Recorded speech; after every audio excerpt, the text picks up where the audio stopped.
Hello, this is Gray Hughes of Gray Hughes Investigates on YouTube. Hit that like button, share the video, and subscribe. Today's video is regarding the new message by Savannah Guthrie, and we're also going to start off with the message that she put out on February 8th, and then we'll move into the new message, and then we'll hear from Harvey from TMZ. So here we go. Oh, and before we get started, Fox News has come out and said that some of the DNA tested in the house turned out to be the family member's DNA and should be there, but they still have one that didn't match in CODIS, so I guess there's still that opportunity to identify whose ever DNA that was. And I mean, I think we're at a long shot place now, because now maybe you're wondering about the DNA on the glove, which, you know, who knows if that's connected to the case, you know, either one of the gloves they found out there. And, you know, it sounds like, if you listen to Harvey in here, that the FBI is thinking it's going cold, which is really crazy to say 3 weeks in. We received your message, and we understand. We beg you now to return our mother to us so that we can celebrate with her. This is the only way we will have peace. This is very valuable to us, and we will pay. Yeah, so that video on the 8th, she was really saying that based on your messages, we understand what you're saying, that our mom is not still alive. We are willing to pay for her body back so that we can celebrate with her being here. And we are actually willing to pay for the peace that we'll feel for at least having her body back. And that's absolutely true, that in missing persons cases like this, when you don't have a body and somebody's missing, you go through a lifelong limbo where you do not know the answers. And it's an absolute nightmare. Knowing that somebody is dead and having their body is actually more comforting than living an entire life without knowing. Hi there. This is the new one. I'm coming on to say it is day 24 since our mom was taken in the dark of night from her bed.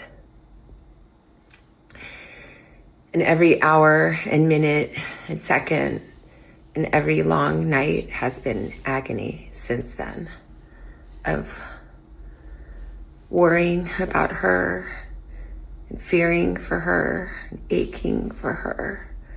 And see what she just described right there? That's what you would feel for the rest of your life. That is absolutely cruel to allow somebody to feel that way. But maybe that's what this person had in mind. If this is for revenge or some sort of stalker hate type of thing, that might be exactly what they're looking for. First of all, just missing her. Just missing her. We know that millions of you have been praying. So many people have been praying, of every faith and no faith at all, praying for her return. And we feel those prayers. Please keep praying without ceasing. We still believe. We still believe in a miracle. We still believe that she can come home. Hope against hope. As my sister says, we are blowing on the embers of hope. Now that's a really interesting quote, you know, blowing on the embers of hope.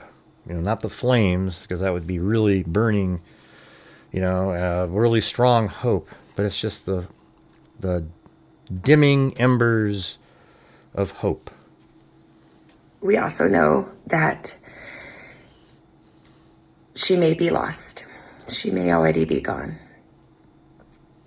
She may have already gone home to the Lord that she loves and is dancing in heaven with her mom and her dad and with her beloved brother Pierce and with our daddy. And if this is what is to be, then we will accept it. But we need to know where she is.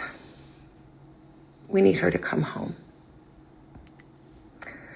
For that reason, we are offering a family reward of up to $1 million for any information that leads us to her recovery. All of the information about this reward and the details is in the caption below. You can call the 1-800-TIP line. You can be anonymous if you want. Someone out there knows something that can bring her home. Somebody knows. We are begging you to please come forward now. We also know that we are not alone in our loss. We know there are millions of families that have suffered with this kind of uncertainty. Hey, and also I wanted to say, you know, the clown that kept messaging TMZ, trying to update Bitcoin, et cetera, well, here's your chance, man. You know, just come forward, say what you know, and boom, you'll get $1 million. But you weren't legit from the beginning. The FBI does believe those early messages, at least at one point, believe that the early ransom notes and that Savannah got and other news outlets got, I guess it was TMZ and other news outlets, that they believe that those were legit at the time anyways. And I don't know if over time they've ruled those out, but it seemed like they did think that those were legit at the time. Now, I wish they would come forward and let us know what they think about those today. And for that reason today, we also are donating $500,000 to the National Center for Missing and Exploited Children for their work in helping families who are coping with loss and actively looking for those who are lost. I mean, that's absolutely amazing. If you're somebody that's been watching my channel over the years, since January of 2020, we've given the National Center for Missing and Exploited Children way over 30,000. I would imagine maybe closer to 35 currently over the years. And it's just an incredible organization. And I hope other creators out there start giving more of, you know, at least some of the money that they're bringing in to their channels to organizations like this.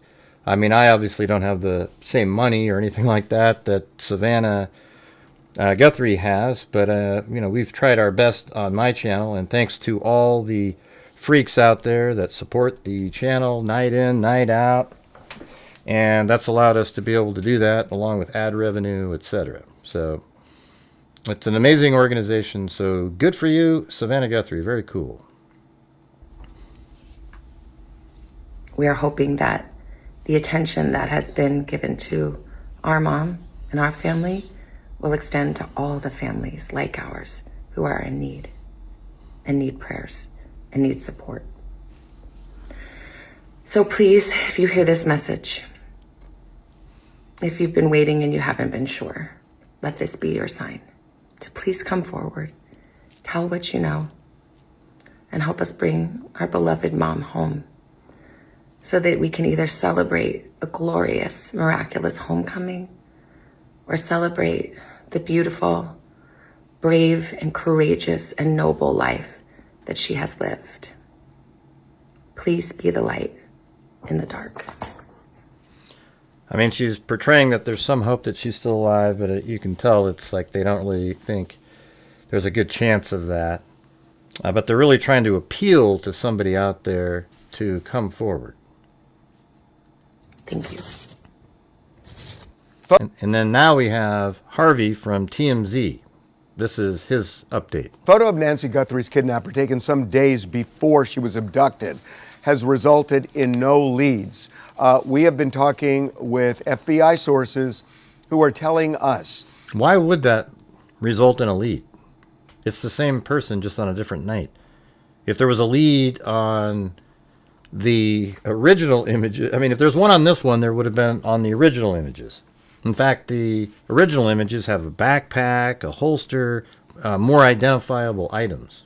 That the way they got this photo was through Google, because Nancy did not have a subscription for video from Nest. They were actually able to obtain it from Google the way they did the video. But because there's no video subscription, there was no timestamp on this. So based on their investigation, they believe that the photo could have been taken on January 11th. This is weeks before the kidnapping, but they're not sure of that.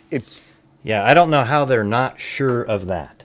As we all know, every one of us that's used a computer before, when you save a file out, or even if it's a temporary file somewhere, there's a date and time that it was created. If you right-click on it, you hit Properties, there's a date and time. So that means out on the cloud somewhere, even though they didn't pay their subscription, there was a file that Google was able to back engineer and turn into a still frame. I wonder if this was actually a thumbnail. I don't know if that's how Nest works, but maybe when there's a motion, it creates a thumbnail for each motion, and that's what popped up on this one, and they were able to back engineer it. But there had to have been a file that they back engineered, right? And turned into an image. That file has a date when it was created.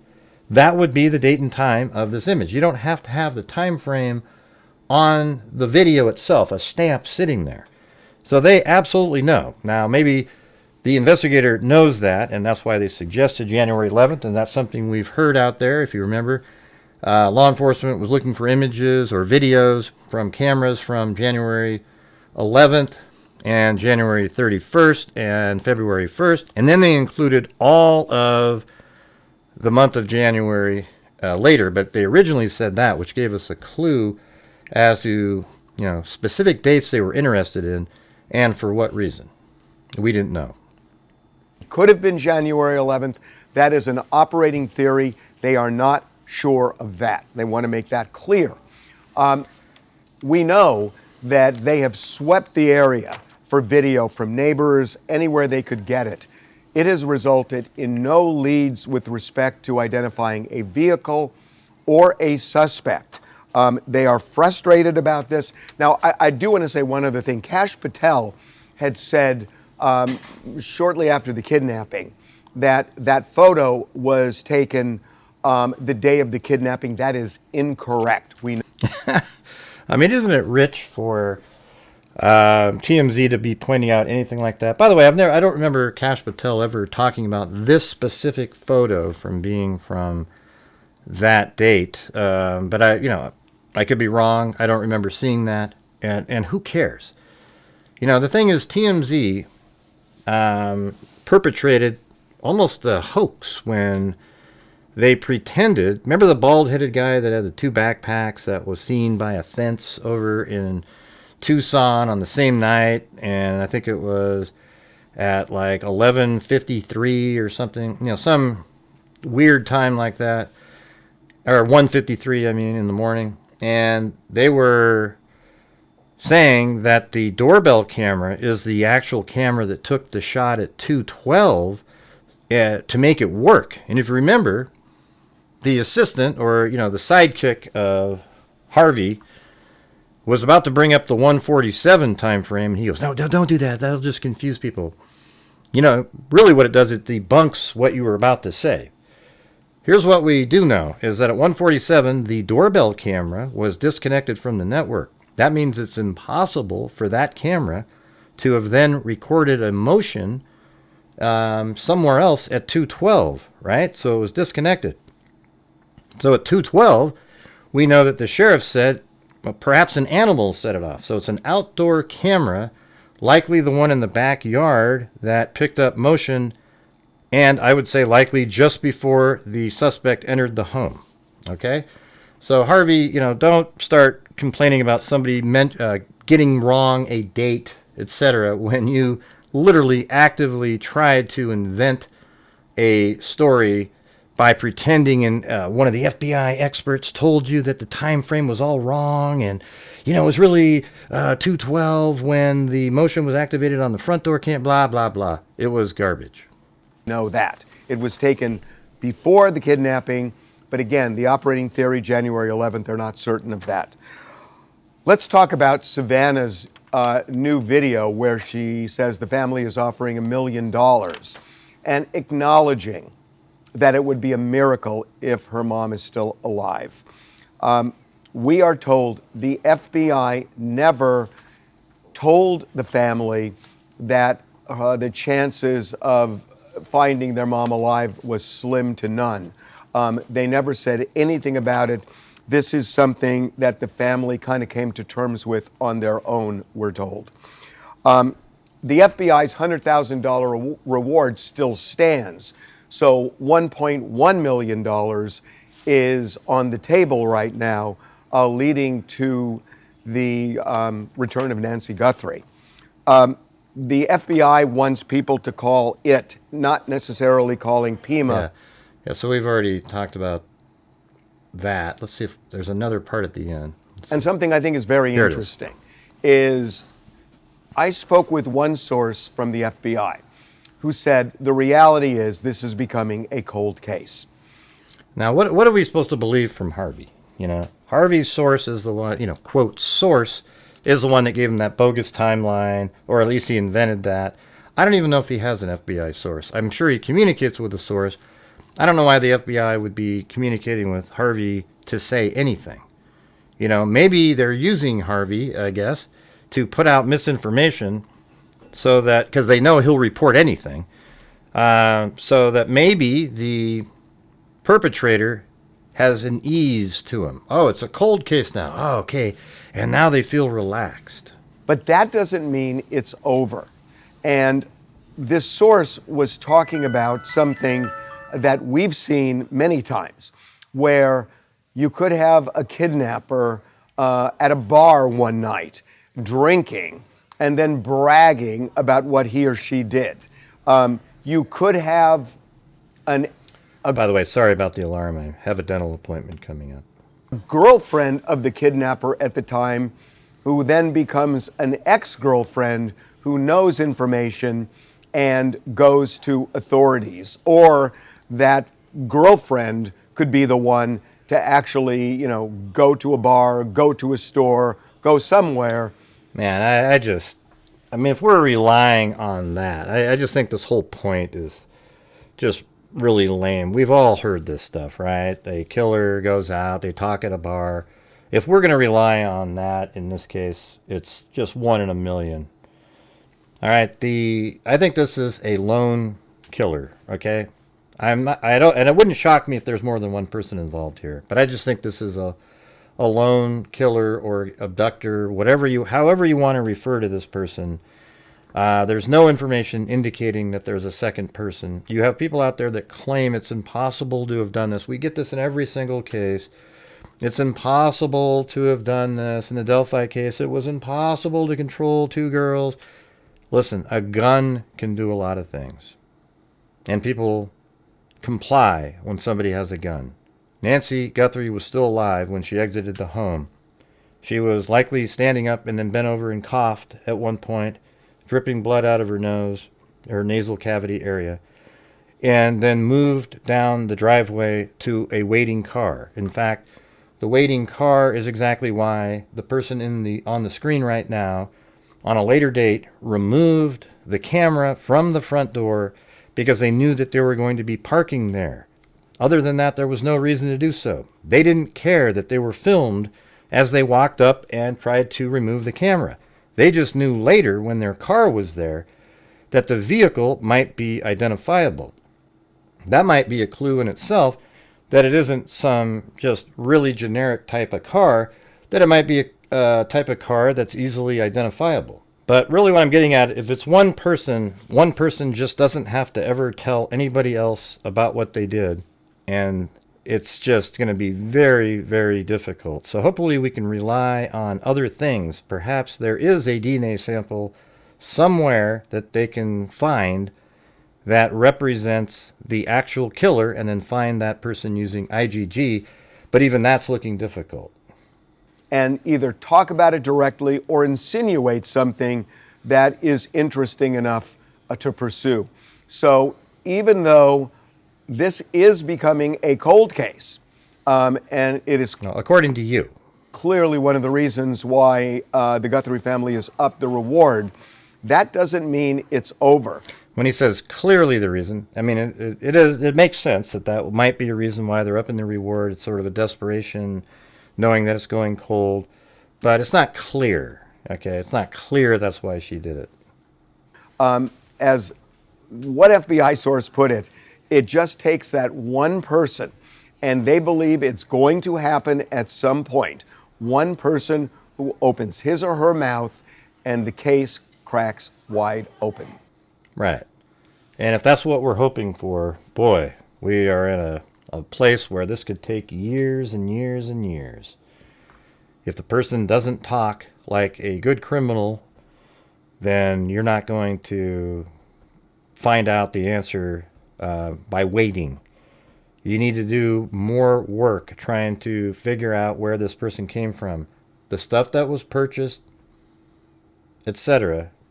I think it might take a while, but you could probably narrow it down to a certain number of people and then look into all of those people. There are other ways to do this. It just might take time. All right, well, there's the updates. Let me know in the comments what you guys think. I'm sure we'll be talking about this later. I said on my channel I'd give this case a month to cover it, so we're currently on the 24th, and I guess, obviously if there's any updates after that, we'll keep covering it. But we've got another 4 days or so of looking into this every single night, etc., the whole time. But then after that, we'll just do updates, segments, things like that. And then if something breaks, then we'll get right back on it again. All right. So if you guys could hit that like button, I'd really appreciate it. Share the video and subscribe. And as I always say, until next time, be safe out there.